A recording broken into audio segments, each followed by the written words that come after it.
Haleluya, puji Tuhan saudara. Shalom dan selamat pagi bagi setiap saudara yang sedang mendengarkan video renungan pagi hari ini. Kita bersyukur sepanjang malam kita sudah disertai oleh Tuhan. Dan pagi hari ini kita awali dengan renungan firman dan doa saudara. Di dalam video ini saudara akan mendengarkan renungan firman dan sekaligus kita akan berdoa bersama sebelum kita akan memulai segala aktivitas kita hari ini. Kalau saudara rindu setiap hari mengawali hari saudara dengan renungan firman singkat, dan saudara juga akan didoakan sebelum memulai segala aktivitas saudara, silakan lihat tanda subscribe di bawah video ini saudara. Kalau tanda subscribe masih berwarna merah, silakan ditekan dan tekan juga tanda loncengnya. Maka setiap pagi saudara akan mendapatkan renungan pagi singkat, dan saudara akan didoakan setiap pagi untuk mengawali hari saudara setiap hari. Puji Tuhan saudara, sebelum kita akan berdoa bersama, saya rindu kita merenungkan firman Tuhan yang akan menjadi renungan kita di sepanjang hari ini dalam kita melakukan segala aktivitas dan pekerjaan kita. Adapun teks firman Tuhan yang saya rindu kita renungkan bersama di pagi hari ini sebelum kita akan melaksanakan segala aktivitas kita di sepanjang hari ini saudara, adalah dari Lukas pasal 15 mulai ayat 11 sampai ayat yang ke-24. Saya akan membacakan firman Tuhan ini dan kemudian akan menjelaskannya secara ekspositori. Mari siapkan hati dan pikiran saudara. Pastikan pagi hari ini saudara benar-benar diberkati oleh firman Tuhan, sehingga firman ini akan menjadi perenungan bagi saudara dalam melaksanakan aktivitas saudara di sepanjang hari ini. Lukas pasal 15 mulai ayat 11 sampai ayat yang ke-24. Demikian firman Tuhan. Perumpamaan tentang anak yang hilang. Yesus berkata lagi, ada seorang mempunyai 2 anak laki-laki. Kata yang bungsu kepada ayahnya, "Bapa, berikanlah kepadaku bagian harta milik kita yang menjadi hakku." Lalu ayahnya membagi-bagikan harta kekayaan itu di antara mereka. Beberapa hari kemudian, anak bungsu itu menjual seluruh bagiannya itu, lalu pergi ke negeri yang jauh. Di sana ia memboroskan harta miliknya itu dengan hidup berfoya-foya. Setelah dihabiskannya semuanya, timbullah bencana kelaparan di dalam negeri itu, dan ia pun mulai melarat. Lalu ia pergi dan bekerja pada seorang majikan di negeri itu. Orang itu menyuruhnya ke ladang untuk menjaga babinya. Lalu ia ingin mengisi perutnya dengan ampas yang menjadi makanan babi itu, tetapi tidak seorang pun yang memberikannya kepadanya. Lalu ia menyadari keadaannya, katanya, "Betapa banyaknya orang upahan Bapakku yang berlimpah-limpah makanannya, tetapi aku di sini mati kelaparan. Aku akan bangkit dan pergi kepada Bapakku dan berkata kepadanya, Bapa, aku telah berdosa terhadap sorga dan terhadap Bapa. Aku tidak layak lagi disebutkan anak Bapa. Jadikanlah aku sebagai salah seorang upahan Bapa." Maka bangkitlah ia dan pergi kepada bapaknya. Ketika ia masih jauh, ayahnya telah melihatnya, lalu tergeraklah hatinya oleh belas kasihan. Ayahnya itu berlari mendapatkan dia, lalu merangkul dan mencium dia. Kata anak itu kepadanya, "Bapa, aku telah berdosa terhadap sorga dan terhadap Bapa. Aku tidak layak lagi disebut anak Bapa." Tetapi ayah itu berkata kepada hamba-hambanya, "Lekaslah, bawa kemari jubah yang terbaik, pakaikanlah itu kepadanya, dan kenakanlah cincin pada jarinya, dan sepatu pada kakinya. Dan ambillah anak lembu tambun itu, sembelihlah dia, dan marilah kita makan dan bersukacita, sebab anakku ini telah mati dan menjadi hidup kembali. Ia telah hilang dan didapat kembali, maka mulailah mereka bersukaria." Puji Tuhan saudara, konteks dari firman Tuhan yang telah dibacakan kepada saudara adalah perumpamaan tentang anak yang hilang. Saudara, saya rindu kita belajar beberapa hal dari perumpamaan ini. Dalam perjalanan kita di dunia ini saudara, ada pelajaran-pelajaran yang sangat berharga yang bisa kita belajar dari perumpamaan ini. Yang pertama, di mana anak bungsu ini akhirnya mengalami penderitaan. Di ayat 14 dikatakan bahwa ia pun mulai melarat. Dan di ayat 16 di sana ditegaskan bahwa ketika dia kelaparan, dia mau mengisi perutnya dengan ampas, itu pun tidak ada yang memberi. Sampai akhirnya dia menyadari keadaan itu, dia berkata di ayat yang ke-17, saudara, tetapi aku di sini mati kelaparan. Jadi anak bungsu ini adalah anak yang begitu nyaman di rumahnya, menikmati segala sesuatu ketika dia dekat kepada bapaknya, bersama-sama dengan bapaknya. Tapi kemudian ketika dia mulai berpikir bahwa di luar sana ada kesenangan yang melebihi dari kesenangan yang dia alami di rumah bapa, di luar sana ada sukacita, keindahan yang melebihi dari keindahan sukacita yang dia alami di rumah bapa. Akhirnya dia tergoda, terpancing untuk pergi keluar dari rumah bapa. Dan kemudian dia mulai mencari kesenangan itu. Dia mulai mencoba menikmati kesenangan itu dengan berpoya-poya, saudara. Tetapi ternyata pada akhirnya apa yang dia lakukan itu berbuahkan penderitaan. Apa yang dia lakukan itu berbuahkan kemelaratan. Ketika dia keluar dari rumah bapa, ketika dia jauh dari bapaknya, akhirnya itu berakibat penderitaan. Ketika dia mencari kesenangan dari dunia, sukacita dari dunia, ketika dia mulai berpikir bahwa sukacita dunia itu lebih indah dari sukacita ketika berada di rumah bapa, dekat dengan bapa, akhirnya itu berbuahkan penderitaan. Saudara, ini jadi perenungan bagi kita bahwa dekat dengan Bapa di sorga itulah yang terindah. Tinggal bersama dengan Bapa di sorga itulah yang terindah. Mungkin saudara seringkali juga seperti anak bungsu ini mulai berhalusinasi, mulai menghayal, mulai berpikir bahwa di luar sana ada kesenangan. Ya, memang kalau dilihat dari jauh, terkadang kalau kita lihat orang-orang yang berdosa, mereka tidak memikirkan apa-apa. Mereka tidak perlu mengikuti aturan ini dan aturan itu. Sepertinya kalau kita lihat dari jauh, hidup mereka senang, hidup mereka sukacita, hidup mereka puas. Tetapi sekali lagi saudara, pada akhirnya semuanya itu akan berakhir dengan penderitaan. Anak bungsu itu sudah mengalami, dan setelah dia alami di rumah bapa, dia alami di luar. Ketika dia mencari kesenangan dari dunia, akhirnya yang terbaik adalah kembali kepada rumah bapa, kembali dekat dengan bapa. Dari renungan ini saudara, saya rindu kita merenung, saya rindu kita buat komitmen, saya rindu kita buat keputusan di hati kita bahwa kita tidak akan pernah jauh dari Bapa di sorga.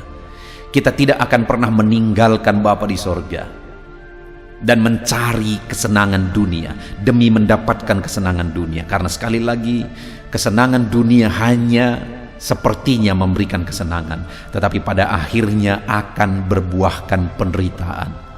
Hanya di dekat dengan Bapa, dekat dengan Bapa, di sanalah ada sukacita, di sanalah ada ketenangan yang sejati. Tetaplah hidup dekat dengan Bapa. Dan mungkin saat ini ada saudara yang sudah terlanjur seperti anak bungsu ini. Saat ini mungkin saudara sedang jauh dari Bapa. Saudara, di kolom-kolom komentar video-video sebelumnya, saya melihat ada beberapa komentar di sana mengatakan, doakan saya supaya saya kembali dekat dengan Bapa. Ya, hari ini mungkin ada saudara yang sedang jauh dari Bapa di sorga, sedang keluar dari rumah Bapa dan selama ini mencoba untuk mencari kesenangan dunia. Saudara, hari ini saya mau menegaskan kepada saudara, saudara tidak akan menjumpai kesenangan di sana. Karena semuanya itu hanya sepertinya memberikan kesenangan. Kesenangan-kesenangan yang diberikan oleh dunia itu hanya hayalan, saudara. Dan itu begitu pintas, begitu singkat. Hanya dekat dengan Bapa ada kesenangan sejati, ada sukacita yang sejati, ada kedamaian yang sejati. Jika saat ini ada saudara yang sudah terlanjur selama ini mencoba untuk mencari kesenangan dunia. Coba renungkan hidup saudara. Coba sadari hidup saudara, apakah saudara menemukan kesenangan itu di sana? Kedamaian yang sejati itu di sana? Anak bungsu itu, dia sampai pada titik yang sangat menjenuhkan. Dia sampai pada titik yang sangat menderita dan sengsara. Sampai akhirnya di ayat 17 dikatakan, ia menyadari keadaannya. Kalau saat ini ada saudara yang sudah terlanjur jauh dari Bapa, saya rindu saudara masuk kepada satu titik, yaitu menyadari keadaan saudara. Apa yang saudara rasakan saat ini? Apa yang saudara alami saat ini? Sadarilah kehidupan saudara. Ketika saudara jauh dari Tuhan, hanya kejenuhan, hanya kekosongan yang akan saudara temukan. Sama seperti anak bungsu itu, dia menyadari keadaannya, dan kemudian dia berkata, betapa banyaknya orang upahan Bapakku yang berlimpah-limpah makanannya, tetapi aku di sini mati kelaparan. Dia seorang anak saudara, dan di rumah bapaknya ada begitu banyak hamba-hamba, orang-orang upahan. Dan orang-orang upahan itu pun mereka menikmati kesenangan, mereka menikmati keindahan bersama Bapa, kelimpahan bersama Bapa. Sedangkan dia yang adalah anak sedang menderita karena terlanjur berusaha untuk mencari kesenangan dari dunia. Itu sebabnya saat ini kalau saudara, ada saudara yang mengalami itu, sadari keadaan saudara. Dan bukan hanya menyadari keadaan kita saudara, kalau saudara ada di dalam titik itu hari ini, tetapi apa yang harus dilakukan. Kalau hari ini saudara sudah sadar bahwa ternyata jauh dari Bapa hanya berbuahkan penderitaan, hanya berbuahkan kesengsaraan, hidup saudara gersang, hidup saudara hampa ketika saudara jauh dari Bapa, maka yang perlu saudara lakukan hari ini adalah ayat 20, maka bangkitlah ia dan pergi kepada Bapanya. Hari ini saudara perlu bangkit dan melakukan satu tindakan untuk kembali kepada Bapa, untuk kembali mendekatkan diri kepada Bapa. Mungkin saudara berkata bahwa saya sudah terlalu berdosa, apakah saya masih layak? Mungkin saudara berkata, saya sudah terlalu kotor, apakah Bapa masih mau menerima saya? Lihat saudara, ketika anak bungsu itu, maka bangkitlah ia, pergi kepada bapanya. Lihat kalimat berikutnya, ketika ia masih jauh, ayahnya telah melihatnya, lalu tergeraklah hatinya oleh belas kasihan. Ketika dia masih jauh, ayahnya sudah melihatnya. Kenapa kira-kira bapanya melihatnya padahal dia masih jauh? Karena selama ini bapanya masih menanti dan menanti. Selama ini bapaknya menunggu dan menunggu kapan anak ini kembali. Selama ini bapaknya terus menatap ke jalan dari mana anak ini kemungkinan datang. Sehingga ketika anak ini masih jauh pun bapaknya langsung melihat ketika anak ini datang, karena memang dia sedang menanti. Kalau hari ini saudara sedang jauh dari Bapa, dan kalau saudara sadar dan saudara mau bangkit kembali kepada Bapa, dan mungkin ada pertanyaan di hati saudara, apakah aku masih layak? Apakah Bapa masih mau menerima aku? Dengar saudara, Bapa sedang menatap, Bapa sedang menanti, Bapa sedang menunggu kapan saudara kembali. Dan kalau hari ini saudara dengar renungan ini, inilah waktu untuk saudara kembali datang kepada Bapa, dan Dia sedang menanti saudara. Dia sedang menanti saudara. Dan lihat saudara, kembali saya baca ayat 20 itu. Ketika ia masih jauh, ayahnya telah melihatnya, lalu tergeraklah hatinya oleh belas kasihan. Bapa mengasihi saudara. Ketika dia melihat saudara, keadaan saudara saat ini, apapun dan bagaimanapun hancurnya hidupmu, Bapa berbelas kasihan, hatinya tergerak oleh belas kasihan melihat saudara. Dan kemudian saudara, selanjutnya lihat kalimat itu, ayahnya itu berlari mendapatkan dia, lalu merangkul dan mencium dia. Ayahnya itulah yang malah berlari mendapatkan anak itu. Bapa di sorga sedang menunggu saudara, sedang menantikan saudara, dan Dia mau merendahkan diri untuk merangkul saudara ketika saudara sadar dan mau bangkit datang kepada Dia.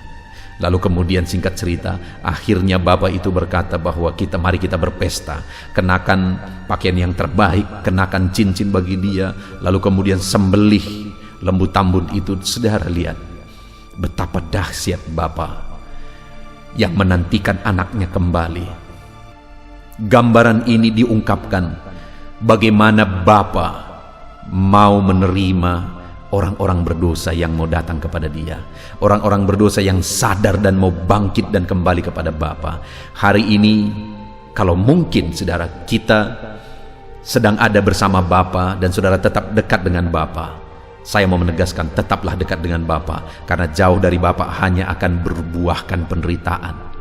Dan kalau mungkin selama ini saudara ada yang terlanjur jauh dari Bapa, saudara mulai mencari kesenangan dunia, jauh dari Bapa surgawi, saudara tidak lagi memiliki keintiman dengan Dia, saudara tidak lagi mengalami keintiman dengan Bapa surgawi. Ini waktunya untuk saudara sadar, karena perjalanan hidup yang sedang saudara jalani hanya akan berbuahkan penderitaan, kekosongan, dan kehampaan. Kembalilah kepada Bapa dan ketahuilah saudara bahwa Dia sedang menanti saudara. Dan ketika saudara kembali kepada Dia, Dialah yang akan merendahkan diri berlari untuk merangkul saudara. Puji Tuhan saudara, kita sungguh bersyukur buat firman Tuhan ini. Sebagai anak-anak Tuhan, Tuhan menginginkan kita untuk tetap dekat dengan Dia. Itu sebabnya mari kita ambil keputusan untuk tetap dekat dengan Tuhan. Kalau hari ini mungkin ada saudara yang jauh dari Tuhan, ini waktunya untuk saudara datang merendahkan diri dan mendekatkan diri kepada Tuhan. Dia menerima saudara apa adanya. Puji Tuhan saudara, mari kita terapkan firman Tuhan ini di dalam kehidupan kita. Biarlah firman Tuhan ini menjadi perenungan bagi saudara, untuk saudara tetap intim bersama dengan Bapa. Kita akan menaikkan doa-doa kita di hadapan Tuhan saudara. Biarlah saudara menjadikan firman Tuhan ini menjadi perenungan dalam kehidupan saudara. Dalam nama Tuhan Yesus Kristus, haleluya.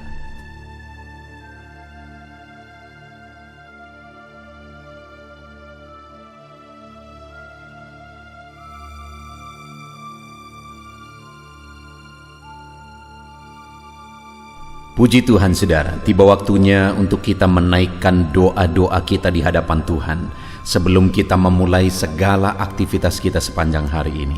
Saya percaya saudara rindu penyertaan Tuhan, saudara rindu mujizat Tuhan dan berkat Tuhan dalam saudara melaksanakan segala aktivitas dan pekerjaan saudara di sepanjang hari ini.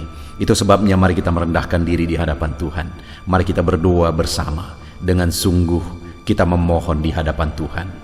Bapa di sorga, saat ini Tuhan, kami datang kepadamu. Sebelum kami memohon untuk segala kerinduan kami, terlebih dahulu kami bersyukur ya Tuhan. Terima kasih buat hari yang baru yang Tuhan beri. Di hari yang baru ini kami telah merenungkan firman-Mu. Kami mau menghidupi dan menerapkan firman-Mu di dalam kehidupan kami. Dan saat ini Bapa, kami bersyukur buat hari yang baru ini. Sebelum kami memulai segala aktivitas kami di hari yang baru ini Tuhan, kami merendahkan diri di hadapan-Mu, menyerahkan seluruh kehidupan kami ke dalam tangan-Mu ya Tuhan. Di dalam nama Yesus Kristus Engkau mengenal dan mengetahui seluruh kehidupan anak-anak-Mu satu persatu. Setiap anak-anak-Mu yang sedang mendengarkan renungan ini Tuhan, Tuhan yang campur tangan, Tuhan memberkati mereka. Saat ini hamba rindu berdoa bagi mereka jika saat ini ada mereka yang sedang ada dalam kelemahan. Tuhan yang memberi kekuatan. Jika ada anak-anak-Mu yang sedang ada dalam keadaan sakit, Tuhan yang mengerjakan kesembuhan sehingga anak-anak-Mu bisa bekerja dan anak-anak-Mu bisa produktif di dalam nama Yesus. Berkati setiap anak-anak-Mu yang sedang dalam keadaan sakit saat ini. Kerjakan kesembuhan di dalam nama Yesus. Dalam nama Yesus. Dan saat ini hamba berdoa khusus bagi anak-anak-Mu yang mungkin sedang berbeban berat oleh karena masalah dan persoalan. Mungkin masalah di tengah keluarga, mungkin masalah bisnis mereka, usaha mereka, pekerjaan mereka, dagang mereka. Apapun bentuk masalah mereka saat ini, hamba berdoa, ya Tuhan, ulurkan tangan-Mu, jamah setiap anak-anak-Mu yang mungkin sedang berbeban berat oleh masalah, persoalan dan pergumulan hidup mereka. Berkati anak-anak-Mu, angkat segala beban persoalan mereka. Tuhan campur tangan, Tuhan memberkati mereka sehingga Oleh karena berkat dan anugerah Tuhan, mereka bisa dengan maksimal bekerja, mengerjakan yang terbaik di dalam kehidupan mereka, sehingga kehidupan mereka menjadi kehidupan yang produktif untuk kemuliaan nama Tuhan. Haleluya. Saat ini Bapa di sorga, hamba berdoa bagi segala bentuk pekerjaan bisnis anak-anak-Mu, Tuhan campur tangan. Berkati semua anak-anak-Mu dalam pekerjaan mereka. Kalau ada anak-anak-Mu yang bekerja sebagai karyawan, berkati mereka sebagai karyawan. Biarlah Tuhan memberkati karir mereka dan jadikan mereka jadi teladan, jadi berkat-Mu, sehingga hidup mereka menjadi berkat di tempat di mana mereka bekerja. Jika ada anak-anak-Mu yang pegawai negeri sipil, berkati mereka di dalam nama Tuhan Yesus, dalam nama Yesus, sehingga mereka melakukan tanggung jawab yang terbaik dan Tuhan memberkati kehidupan mereka. Anak-anak-Mu yang mungkin sebagai honorer, berkati juga mereka. Pembelaan-Mu, kuasa-Mu, kasih karunia-Mu nyata bagi anak-anak-Mu di dalam nama Yesus. Bahkan kami berdoa bagi anak-anak-Mu yang saat ini sedang memulai bisnis mungkin ya Tuhan. Tuhan memberkati segala bisnis yang mereka mulai. Tuhan berkati, Tuhan campur tangan, berikan hikmat bagi anak-anak-Mu. Bahkan Tuhan memberkati setiap anak-anak-Mu yang punya usaha, pekerjaan di dalam nama Yesus, yang punya bisnis, bahkan punya karyawan di dalam usaha bisnis mereka. Berkati semuanya ya Tuhan. Dalam kondisi seperti ini, Tuhan yang campur tangan, Tuhan yang membela anak-anak-Mu di dalam nama Yesus. Sekalipun kondisi ini berat, tapi Tuhan yang membela anak-anak-Mu ya Bapa, di dalam nama Yesus. Tuhan campur tangan, Tuhan campur tangan dalam nama Yesus. Bapa yang baik, berikan hikmat bagi anak-anak-Mu untuk mengembangkan segala usaha pekerjaan mereka di dalam nama Yesus. Jika mungkin saat ini ada anak-anak-Mu yang mengalami keterpurukan dalam usaha mereka, dalam bisnis mereka, dalam pekerjaan mereka, oleh karena kondisi yang sekarang ini, ulurkan tangan-Mu Tuhan. Nyatakan pembelaan-Mu bagi anak-anak-Mu yang saat ini mungkin sedang mengalami keterpurukan oleh karena situasi ini. Berkati mereka di dalam nama Tuhan Yesus. Jika ada anak-anak-Mu yang mengalami kesulitan ekonomi yang berat, dalam nama Yesus, Engkau yang membela, Engkau yang campur tangan, dan Engkau yang memberkati setiap anak-anak-Mu di dalam nama Yesus. Bapa yang baik, hamba berdoa, berikan kesehatan bagi anak-anak-Mu sehingga mereka bisa bekerja dengan maksimal. Jagai, lindungi, sertai mereka di masa pandemi ini Tuhan. Tuhanlah yang menjagai anak-anak-Mu dan berikan hikmat bagi mereka untuk tetap berjaga-jaga di dalam nama Tuhan Yesus Kristus. Tuhan yang campur tangan dalam nama Yesus. Saat ini Tuhan, hamba juga berdoa bagi keluarga anak-anak-Mu untuk mereka bisa kerja maksimal ya Tuhan. Berkati keluarga-keluarga mereka menjadi keluarga yang takut Tuhan, keluarga yang harmonis, keluarga yang penuh dengan damai sejahtera. Berkati suami istri, berkati Tuhan, menjadi suami istri yang harmonis, diberkati oleh Tuhan. Berkati orang tua dan anak, berkati mereka semua. Campur tangan-Mu, anugerah-Mu melimpah di tengah keluarga mereka, sehingga keluarga mereka penuh dengan damai sejahtera Tuhan, di dalam nama Tuhan Yesus Kristus. Terima kasih Bapa di sorga. Hari ini anak-anak-Mu akan melaksanakan segala kegiatan mereka, segala pekerjaan mereka. Tuhan kiranya memberkati pekerjaan-pekerjaan mereka, sehingga hari ini mereka mengalami keberhasilan dan sukacita Tuhan memenuhi kehidupan mereka. Itu yang menjadi kerinduan kami ya Tuhan. Terpujilah nama-Mu, berkati anak-anak-Mu, campur tangan-Mu dalam kehidupan anak-anak-Mu dalam nama Yesus. Bahkan kami tetap tidak lupa berdoa, berkati bangsa kami ini, biar damai sejahtera Tuhan melimpah bagi bangsa kami tercinta dalam nama Tuhan Yesus. Berkati keadaan ekonomi bangsa kami, keamanan bangsa kami, semuanya Tuhan campur tangan. Tuhan yang bekerja, Tuhan nyatakan mujizat-Mu di dalam nama Yesus. Pulihkan keadaan ekonomi bangsa kami sekalipun situasinya begitu berat seperti sekarang ini Tuhan. Tetapi Tuhan kiranya yang campur tangan memulihkan keadaan ekonomi bangsa kami. Bahkan kami berdoa ya Tuhan bagi para pemimpin bangsa kami. Tuhan campur tangan memakai mereka, mulai dari Bapak Presiden, Wakil Presiden, para menteri, wakil-wakil rakyat, keamanan, semuanya, aparat, berkati semuanya Tuhan. Semua yang mengambil tanggung jawab sebagai pemimpin di bangsa ini sampai jajaran terendah, berkati mereka semua Tuhan. Campur tangan-Mu dalam hidup mereka, anugerah-Mu dalam hidup mereka, dan pakai mereka untuk kemajuan bangsa ini bagi kemuliaan nama-Mu. Indonesia bagi kemuliaan nama Tuhan. Terima kasih Bapa, anak-anak-Mu akan melaksanakan segala aktivitas mereka di sepanjang hari ini. Tuhan menyertai mereka, Tuhan memberkati mereka. Di dalam nama Tuhan Yesus, hari ini mereka akan menggapai keberhasilan. Dalam nama Yesus Kristus. Haleluya, haleluya, amin. Puji Tuhan saudara, setelah saudara mendengarkan renungan firman dan setiap saudara juga telah didoakan, saya percaya ada sukacita baru dan semangat baru dalam saudara menjalani hari ini dan mengerjakan segala aktivitas saudara. Tetap semangat saudaraku, kerjakan segala aktivitas saudara sepanjang hari ini dengan cara yang terbaik. Dan Tuhan kiranya menjadikan segala usaha saudara berhasil. Tuhan memberkati setiap saudara. Dan jangan lupa berlangganan dengan channel ini dengan cara subscribe dan tekan tanda loncengnya. Tuhan memberkati setiap saudara.